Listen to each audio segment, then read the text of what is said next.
पूर्व के लेक्चर में हमने देखा कि किस प्रकार अल्ट्रावायलेट रेस और दृश्य प्रकाश के द्वारा किसी पदार्थ के संरचना का अध्ययन किया जाता है और उससे हमें लैम्डा मैक्सिमम प्राप्त होता है, जिसके अध्ययन से हम पदार्थ की संरचना में ये पता लगाते हैं कि वह असंतृप्तता लिए हुए है या नहीं है। चूँकि अल्ट्रावायलेट स्पेक्ट्रोस्कोपी द्वारा ज़्यादातर उन्हीं पदार्थों का अध्ययन किया जाता है जिसमें डबल बॉन्ड या असंतृप्तता लिए हुए होता है। इसी परिदृश्य में हम इस अध्याय में उन समूहों का अध्ययन करेंगे जो किसी यौगिक को रंग प्रदान करते हैं। क्रोमोफोर समूह या वर्णमूलक ऐसे विलगित असंतृप्त समूह को क्रोमोफोर कहते हैं जिनमें कम से कम एक पाई बंद होता है। उदाहरण के लिए प्रोपीन, 2-ब्यूटीन, इनमें पाई बंद उपस्थित है। जिन यौगिकों में ऐसा क्रोमोफोर समूह होता है उनमें दृश्य व पराबैंगनी क्षेत्र से ऊर्जा का अवशोषण होता है, जिससे इलेक्ट्रॉनिक संक्रमण पाई से पाई स्टार होता है और यौगिक के अल्ट्रावायलेट स्पेक्ट्रम में लैम्डा मैक्सिमम प्रदर्शित होता है। किसी क्रोमोफोर समूह में इलेक्ट्रॉन के अबंधी इलेक्ट्रॉन युग्म भी हो सकते हैं, जैसे उदाहरण के लिए कीटोन, नाइट्रो समूह, जिनमें पाई बंध के अतिरिक्त ऑक्सीजन परमाणु के साथ अबंधी इलेक्ट्रॉन के 2 युग्म भी हैं, जो प्रकाश के अल्ट्रावायलेट क्षेत्र से ऊर्जा का अवशोषण करके पाई पाई स्टार के साथ एन पाई इलेक्ट्रॉनिक संक्रमण भी प्रदर्शित करते हैं। और यौगिक अल्ट्रावायलेट स्पेक्ट्रा में 2 प्रकार के लैम्डा मैक्सिमम प्रदर्शित करते हैं। एक तो डबल बॉन्ड की उपस्थिति के कारण लैम्डा मैक्सिमम, और उस यौगिक में उपस्थित अयुग्मित इलेक्ट्रॉन के कारण भी लैम्डा मैक्सिमम प्रदर्शित किया जाता है।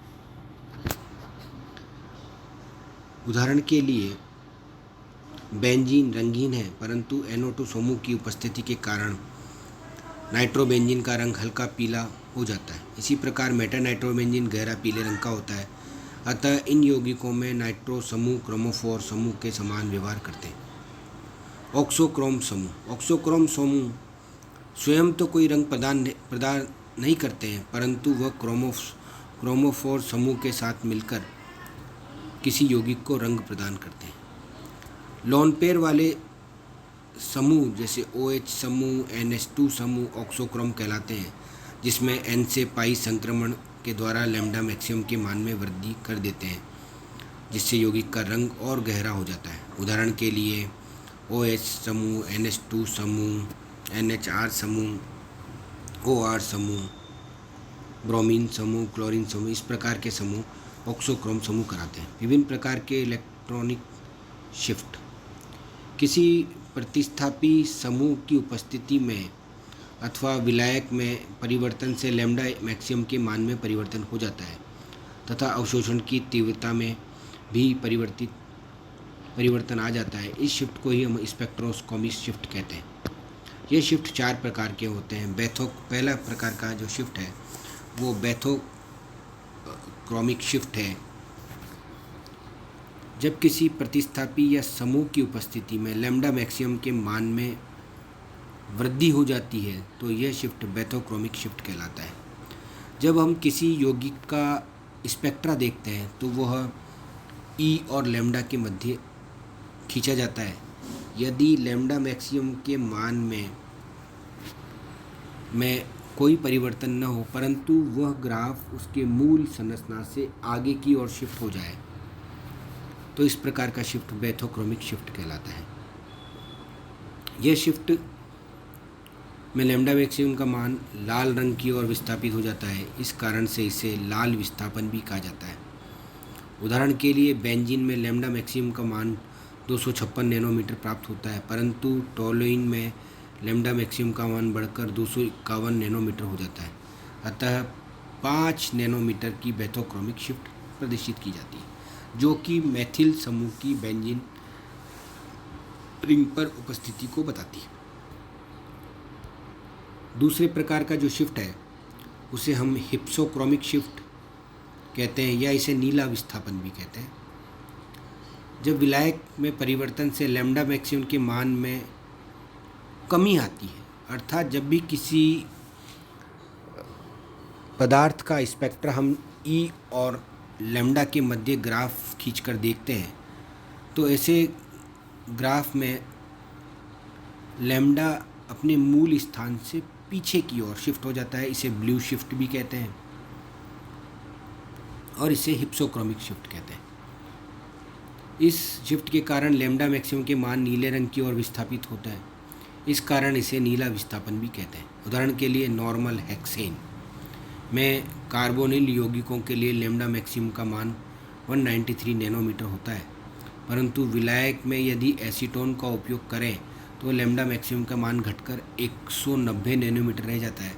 अतः 3 नैनोमीटर की हिप्सोक्रोमिक शिफ्ट प्रदर्शित होती है, जैसा कि हमें चित्र के द्वारा प्रदर्शित होता है। तीसरे प्रकार का जो शिफ्ट है वो हाइपोक्रोमिक शिफ्ट है या अवर्णी प्रभाव भी कहलाता है। किसी यौगिक में एक परमाणु या समूह के परिवर्तन अथवा विलायक के परिवर्तन से यदि उसके अवशोषण की तीव्रता के मान में कमी आ जाती है, अर्थात जब भी हम किसी पदार्थ का कोई स्पेक्ट्रा प्राप्त करते हैं जो कि ई और लैम्डा के मध्य होता है, उसमें यदि स्पेक्ट्रम का परिवर्तन उसकी ऊंचाई घटकर नीचे आ जाती है, अर्थात उसका जो पीक है वो घटकर नीचे आ जाता है, तो इस प्रकार के परिवर्तन को हम हाइपोक्रोमिक शिफ्ट कहते हैं। हाइपोक्रोमिक प्रभाव से उसके लैम्डा मैक्सिमम के मान में और ई मैक्सिमम दोनों के मान में कमी हो सकती है, अथवा एक के मान में कमी हो सकती है और एक के मान में वृद्धि हो सकती है। चौथे प्रकार का जो हमारा परिवर्तन है वो है हिप्सोक्रोमिक शिफ्ट। हिप्सोक्रोमिक शिफ्ट जब विलायक में परिवर्तन से अवशोषण की तीव्रता में वृद्धि होती है तो इस प्रकार के शिफ्ट को हम हाइपोक्रोमिक शिफ्ट कहते हैं और हाइपरक्रोमिक शिफ्ट कहते हैं। और इस प्रकार इसके लैम्डा मान में परिवर्तन नहीं होता, परंतु उसके अवशोषणांक की तीव्रता में वृद्धि हो जाती है। इस प्रकार हमें 4 प्रकार के शिफ्ट प्राप्त होते हैं। पहला शिफ्ट जिसे हम नीला शिफ्ट या बैथोक्रोमिक शिफ्ट कहते हैं, इसमें लैम्डा मैक्सिमम के मान में वृद्धि होती है। दूसरा जो शिफ्ट है वो हिप्सोक्रोमिक शिफ्ट है, इसमें लैम्डा मैक्सिमम के मान में कमी आती है और इसे नीला शिफ्ट भी कहते हैं।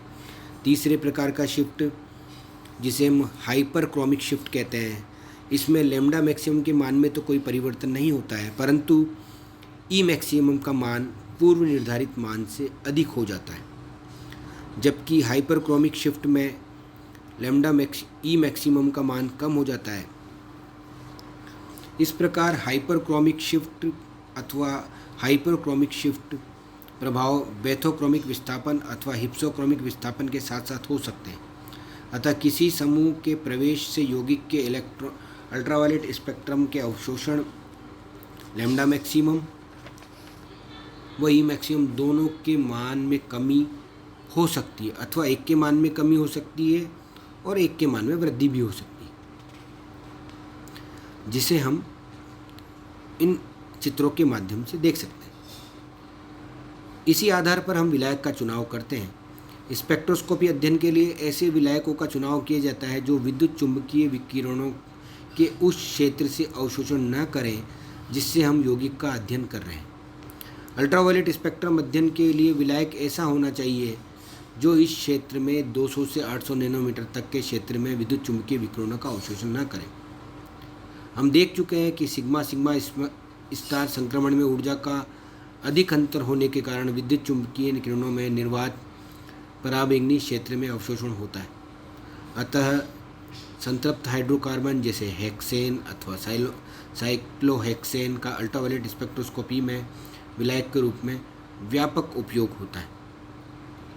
इस प्रकार हम किसी भी पदार्थ की संरचना के साथ साथ उसके रंग के निर्धारण में उस पदार्थ में उपस्थित क्रियात्मक समूह या एकल बंध का समावेश का भी अध्ययन किया जा सकता है।